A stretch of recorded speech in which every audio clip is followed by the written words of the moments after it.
Hi, and welcome to InfoSec Pros on the road at RSA 2024. I'm your host, Kane McGladdery, and I'm here joined today with Brenda Bernal, who is the VP of Product Security and Compliance at Digicert. Great to see you today, Brenda.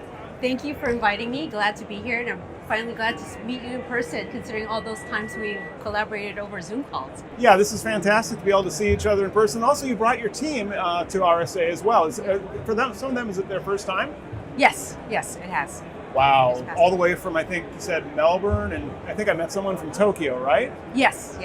Coming here for some of their credits that they're doing from the conference. Oh, that's fantastic. Yeah. So they're getting continuing education credits as well as like exposure to all the vendors here at RSA. Yeah, that's right. Okay, well, we're going to talk about RSA in a bit, but I wanted to ask, just at the top, you and I have had a lot of conversations around governance, and what's your opinion of the state of AI governance within organizations today, and what do you really think the key risks they should focus on are?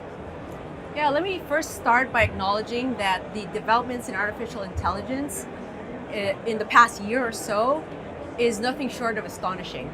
I mean, we're at an inflection point where AI has pivoted from transcended beyond the recurrent themes of science fiction to now application across tangible benefits for the masses with their business use cases and application.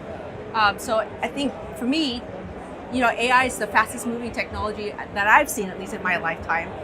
With that comes changes in regulations and laws that needs to keep pace. And I know that the regulators are doing a fairly good job trying to keep pace with this and making sure that there are some guiding principles for us to use for us to build guardrails as we evolve our governance models.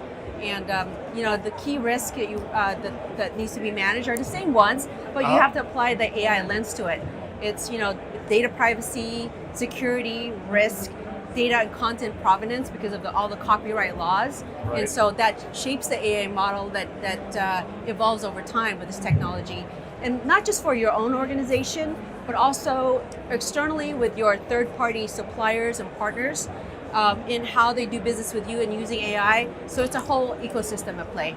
Yeah, I do think that's very timely advice, because we're seeing this increase in interest in integration of AI into literally everything. Yeah. And there are definitely control frameworks that exist in the world. I remember when I was reading all of the Section 10K or Section 1C out of the 10Ks, I saw a lot of talk of cybersecurity governance and AI governance co-mingled, and often with the NIST cybersecurity framework, although some of my favorite 10Ks said the NIST framework. Can imagine that's going to go well in post, right? But we're trying to adapt into existing frameworks. So what do you think are some of the challenges of integrating AI into those existing control frameworks, and how can we effectively manage that change? I would take an outside-in perspective, see how the evolution of regulations and laws come into effect, and how that will eventually impact the compliance and audit regimes that we're beholden to. Mm-hmm. So in our case, we're a public CA, so we do web trust and Etsy. But also in those general compliance frameworks like SOC 2, the audits that we do around that. And coincidentally, at the end of December 2023, ISO came out with their ISO 42001, right, which is very focused on AI. And for many organizations that are steeped in ISO and looking to get certified around that with AI, that's one to watch. But beyond just that macro view of what's going on the regulatory environment, from a practical standpoint, you have to look within your enterprise on how you are using AI, right? Start with an inventory, find out how you're using AI, or what problems is it trying to solve, what data are you exposing to it internally and externally today and in the future, and most importantly, how you would vet the output of what's coming out of the AI, because you want to make sure there's no bias or misinformation that comes out of it. So you feed that back into the model and train it to be much more precise and accurate in its responses. Okay, and so then up-leveling, because those are all controls, and I think you and I could probably agree, that's like essential controls we've had for years. Data inventory, data controls, yes, third-party risk management, vendor risk management, supply chain. Absolutely. If I take that up to the board level, what do you really see, in your opinion, as the effective hallmarks of AI governance as a model? So two that comes top of mind from essential components of a framework is sustainability and adaptability, because AI is fast moving, so you have to keep that in mind in terms of designing your controls that can sustain over time and adapt as you need it to. We all say that compliance today isn't necessarily compliance for tomorrow, so you have to evolve it over time. Okay, fantastic. And then, so what about, you talked about some of the risks associated with AI. What role do you really think transparency is going to play in AI governance? And then how are organizations going to effectively communicate that outwards to regulators, to legislators, to make sure that their AI implementations are transparent enough that they don't draw undue scrutiny? Yeah, I think transparency is a key theme around AI, especially. Whether it's the White House executive order call to action around transparency and responsible AI, with Microsoft even coming out with their responsible AI transparency report for all of 2023, they talk about how they're putting, some of the key guiding principles and, safety in their products. I think more and more you'll see that type of reporting coming out of enterprises, because transparency is key. You want to explain to your ecosystem, your stakeholders, how you're using AI, what you're doing around providing safety guardrails around it. And I'd say that during the times of when ESG reporting became the big thing with our consciousness around climate change, I'd say transparency reporting around AI will become a standard part of reporting at some point, like how ESG became. You really brought in two favorite things there, which are reports and SEC actions. So I love that the Microsoft report talked about the value of training all of their employees on responsible AI usage. Yes. And I think on the ESG, the one thing I'm looking for, and I hope we don't see, but I think we've had this conversation before, is when a company has a breach, they have to file an 8K. Yeah. And I think about how the SEC examinations, Gerwal-Gerben, has recently said we're concerned about AI disclosures and AI transparency. Yeah. And I think back to an ESG case that happened in the past decade where a company said, look, we've got the best environmental controls. If you want environment, we do it the best. And then they had a bunch of dams burst and people died.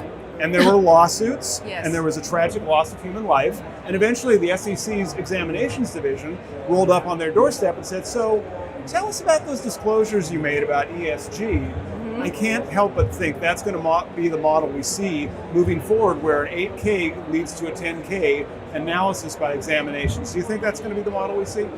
I'd say so, yes. And hopefully it doesn't, it's nowhere near as material as those were. Yes.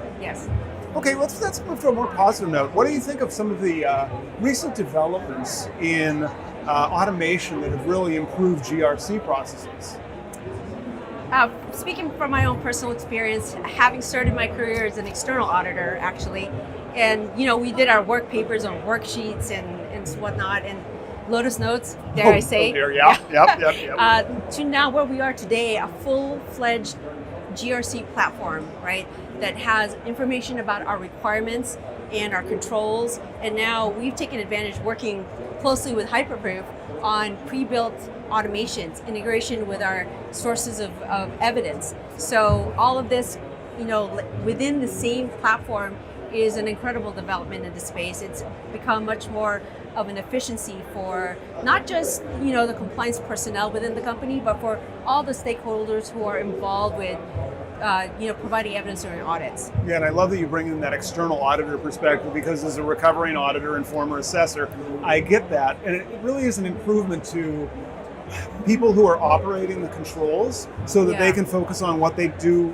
doing what they love, and not necessarily sending a screenshot of, hey, here's evidence that I did my job today, because it just feels demeaning at times. Well, automation is one part of it, making it more that goes along the lines of efficiency and gaining efficiencies and cost. The other part of this is gaining more insights from all the richness and the data that you're bringing into your GRC platform, and having a better sense of risk within your organization, so you're better able to plan and react, or be more proactive rather, in managing a risk. Yeah, I totally agree with you on that. And as a CISO, I know before I go in front of a board, I want to have a good handle on where we are with risks right now. Right. Usually it's an appendix deck, actually, because if you just get through the top 3 slides, you're probably fine. But having all of that information on background really does help. Yes, yes, absolutely, yes. So if those are all the good things, what are some of the pitfalls? Like, what are some of the stumbling blocks where you see organizations see this future of automated risk and compliance and they go, I want one of those? Where do they fall down, in your opinion? Automation was one thing, but it's around the testing and validation of what you gain from the automation. We can't forget to do that because, we actually embarked upon, as part of the automation effort we did with Hyperproof, we saved roughly over 1,000 personnel hours. Wow, that's like over a half a year for the person's time. Yes, but alongside that, in parallel, we kicked off an effort called CCM, Continuous Control and Monitoring, which is checking not only is the efficacy of these automations, are they occurring, but looking really at the quality of the information you're getting. Is the evidence complete, accurate, reasonable? So you don't want to automate and just walk away and forget about it until audit time. That puts you at risk if you don't know what's going on in your environment. So it gives us a bit of view how we're doing around managing our risk throughout the year. So I want to go back to a theme here.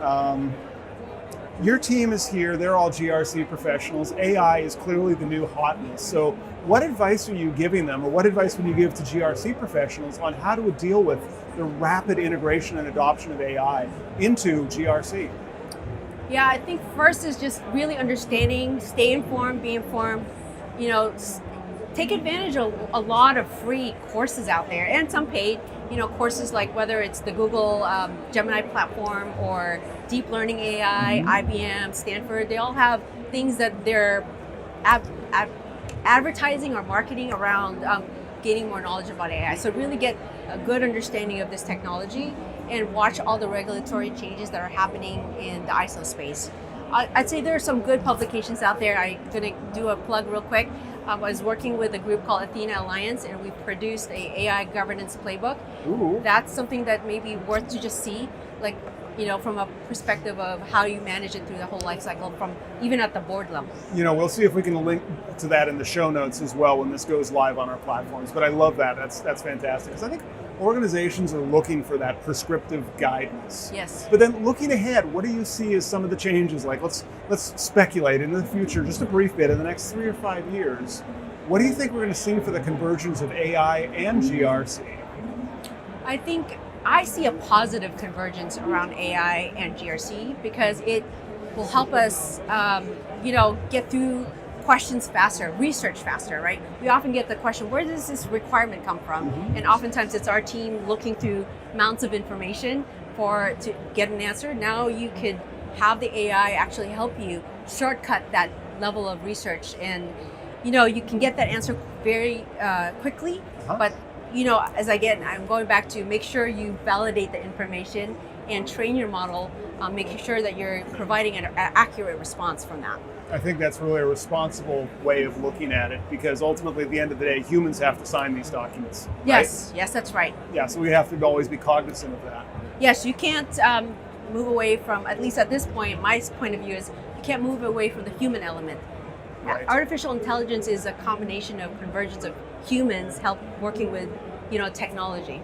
So I want to, as we move towards a close here of this, I want to ask about that 1,100 hours of time you're saving there. Because one of the themes that we've heard throughout RSA has been about making cybersecurity a profit center, or making it a strategic competitive advantage rather than a cost center that money goes into and tears come out of ultimately, or breaches come out of. So what advice do you have for CISOs to work with GRC teams like yours in showing the business value of cybersecurity and their contributions? Look, I think from the boardroom to the consumer level, there's heightened awareness around cybersecurity and some of the threats that have come from that, whether it's, ransomware or hacks that have happened. I'm sure you've either gotten your disclosure notices through your email box or your post mailbox. And so I would say the security team should work very closely with their compliance functions to shore up and strengthen their controls to be able to withstand some of the tests that will occur. And I think that adds value to an organization, knowing that they could feel some level of assurance that they've done what they can to have their control structure in place to deal with some of these risks. And I talked about the cost efficiency aspect of it, but also the risk aspect of it as well, because we're going through lots of changes with even the layoffs that are happening in tech. The person who used to run that control today may not be there anymore in the future, and you want to make sure you understand when that changes, that somebody takes over that control. You don't want to find that out much later on where it starts to impact your audits, right? Or worst case, it increases the risk within your organization. So having the value around cost and efficiency with automation and GRC, with AI, and having better insights into your risk, I think will allow an organization to thrive through these changes. I love that. That's a very well-rounded, very mature answer. And with that, I want to thank you, Brenda, for joining me on InfoSec Pros on the Road from RSA 2024. And I want to thank everyone for watching. Thank you. Thank you for having me.